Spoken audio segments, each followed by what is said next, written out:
Hey guys, it's me again. Wanted to show my new build I've been playing. As some of you may know, I sold off my Molten Strike set. I got to level 94, and then I just started. I just wanted to try something else. Nothing was wrong with the build. Everything was great. It worked awesome. Again, I hit level 94, so I was pretty happy about that. But I just wanted to play something else, and in the back of my mind, I really wanted to remake a Whispering Ice build, so that's what I have here.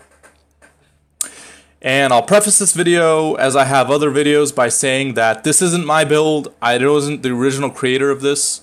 I pulled this build from this guy right here. His name is Sciolus Delves. His account name is No Imagination. And I really like this guy's character because he had 2200 intelligence, which is absolutely insane.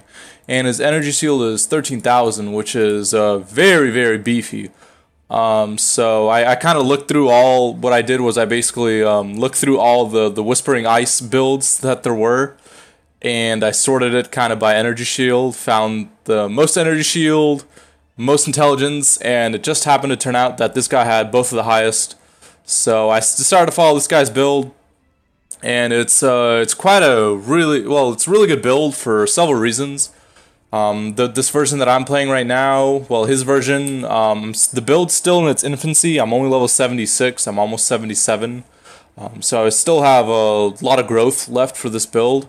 And as you can tell, I already have about 1800 intelligence, which is quite insane already. And again, I still have realistically about, like, I'd say maybe 18 more levels I can get, so this is going to get even higher. And so essentially what this build does is it's as you guys probably know, it's Whispering Ice, so we're just stacking intelligence, as you can tell. There's nothing actually too special about this build. My gear actually isn't really cheap. However, the build is just amazing with the way its sustain works. And I have already done not countless, I've done about 10 normal Aziri's Deathless. I did my Uber Lab on this guy at level 70, and I've already ran a T15 that I just finished Deathless, and again, I'm only level 76. There was actually also a Xana, and I got a Putrid Cloister, and I also do that Deathless. I got some decent divination cards. And I'm only level 76, and I already did all this stuff. So this build has some crazy, crazy potential, I can already tell. So the way this build sustains is essentially, it's actually quite similar to the Molten Strike Jug. One really big key item to this build is the Watcher's Eye. And the main thing we're looking for in this Watcher's Eye is the energy shield gain for each enemy hit while affected by Discipline. Essentially, this is just like the same as the life gain on hit ring for Molten Strike. The way this build gets a lot of hits is with Ice Storm. And essentially what I do is I kind of just stand and I cover the screen in Ice Storm. And I can literally cover the whole screen, as you can tell. My whole screen, literally every square inch of the ground right now is covered by the Ice Storm. It's pretty insane. The AoE is, as you can tell, it's absolutely ridiculous.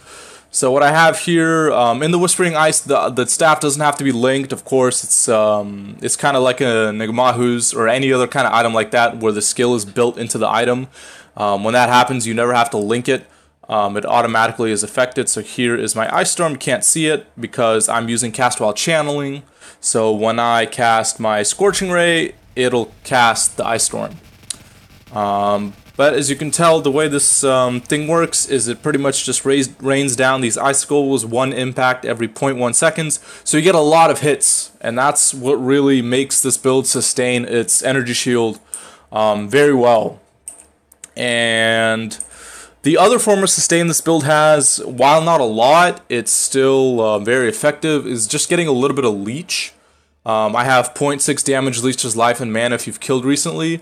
I actually got this on my first Uber Lab done, the only Uber Lab run that I did, and I got super lucky, and I hit the Leech enchant on the first run.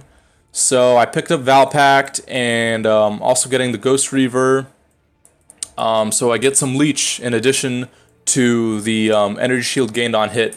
So what this means is basically this build has really good sustain, just like the Molten Strike Jug. And yeah, it can really kind of outlast and survive a lot of hits and a lot of things.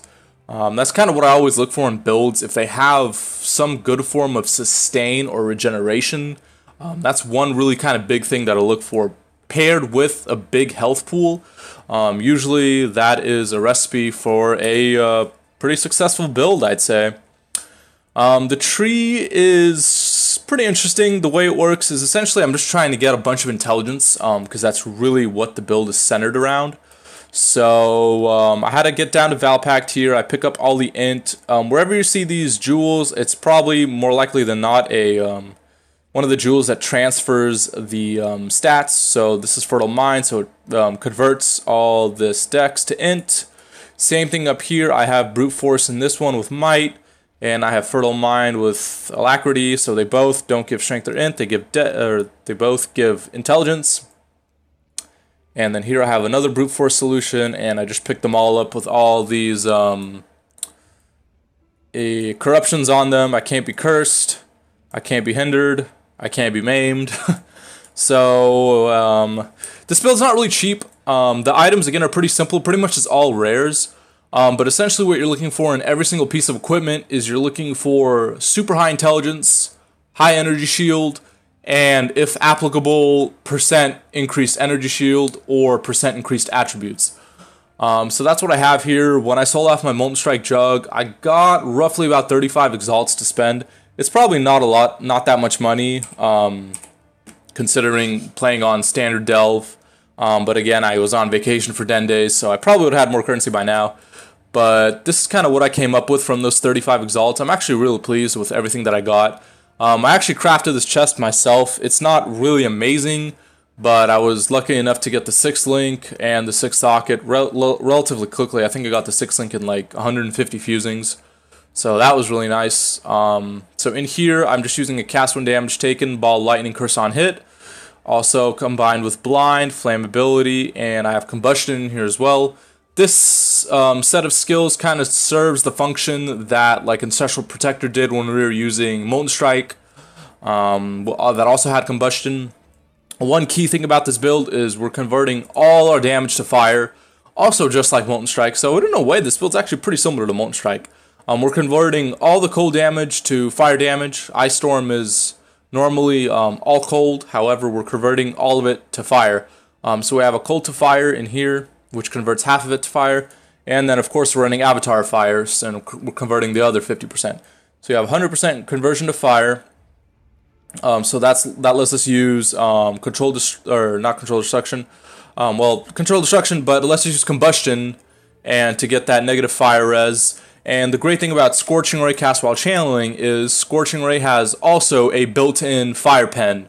Debuff applies 3% fire resistance per stage, so it's pretty much the perfect skill to use for the cast while channeling for Ice Storm, because it stacks up more fire pen and it works out really well. The reason why we use cast while channeling with the skill is because if we didn't use cast while channeling with Scorching Ray, the skill would be pretty expensive. As you can see, it's 57 mana cost right now. And, well, it's actually not too bad, but I would have 2 more links, so it would cost a lot more than 57. It'd probably be more like 80 or 90.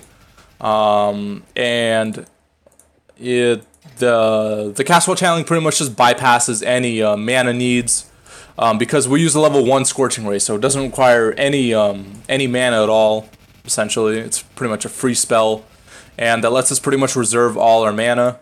And essentially what I have here, just like from the build guide that I've been following, Herald of Ash, Arctic Armor, Discipline. I'll just go over my other gear here. I'm just using pretty good gear. Again, I pretty much invested all my 35 exalts into this build. I picked up this helm for about 5x. It's a really nice high energy shield helmet with 54 int. Pretty much best in slot, can't really ask for better. The only better thing I can get on this is the flammability curse effect, but I'm not too worried about that. This amulet, I actually picked up the base alone for about 30 chaos, and I threw a couple hundred, maybe 250 chaos into it. I landed on this intelligence with 1% increased damage per 15 int. If I just do the math really quickly on my calculator, 1800 divided by 15, this stat alone gives me 120% increased damage, so quite nice.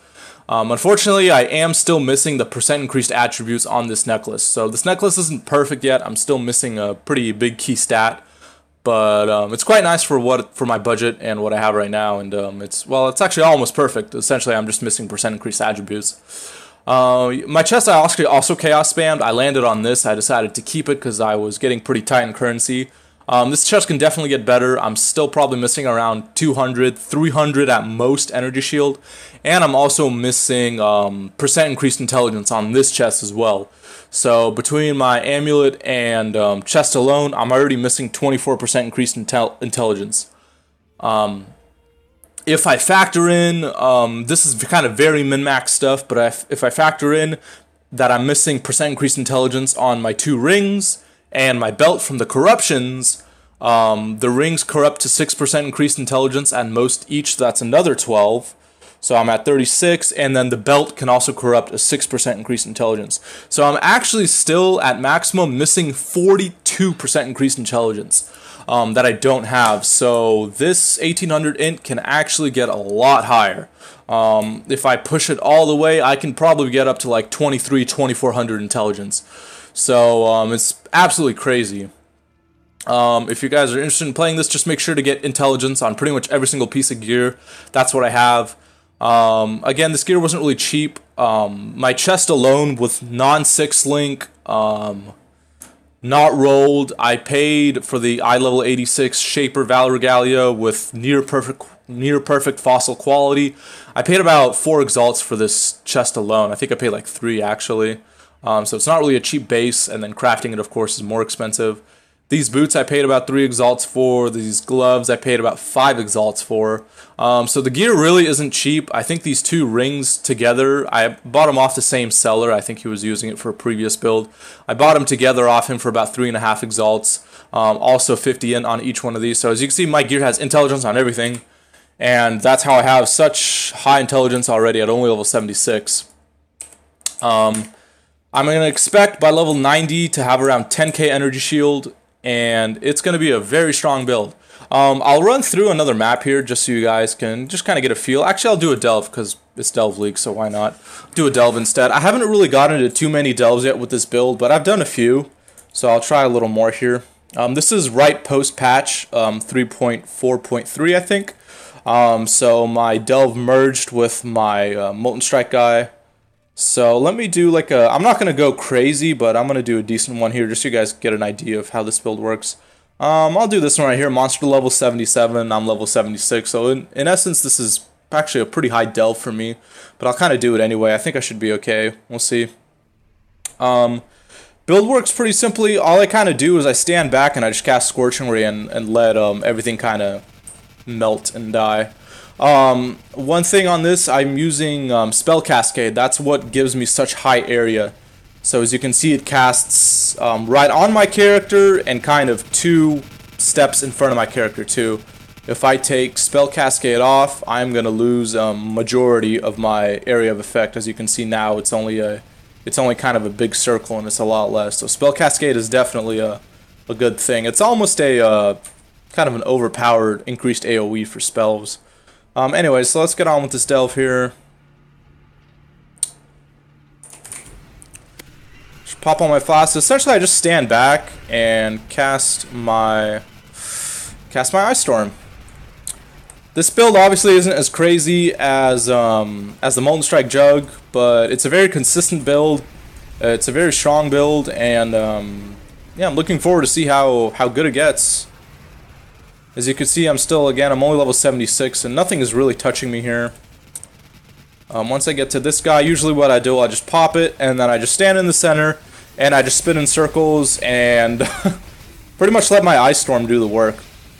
If you guys can't tell already, you're going to need a pretty good GPU for this build as well, because, yeah, once you fill your screen with all these icicles, it can be pretty intense on your processor and on your GPU, so it's not for the faintest of heart computers, put it that way. The fact that I'm using a Herald Herald MTX doesn't really help, but there we go.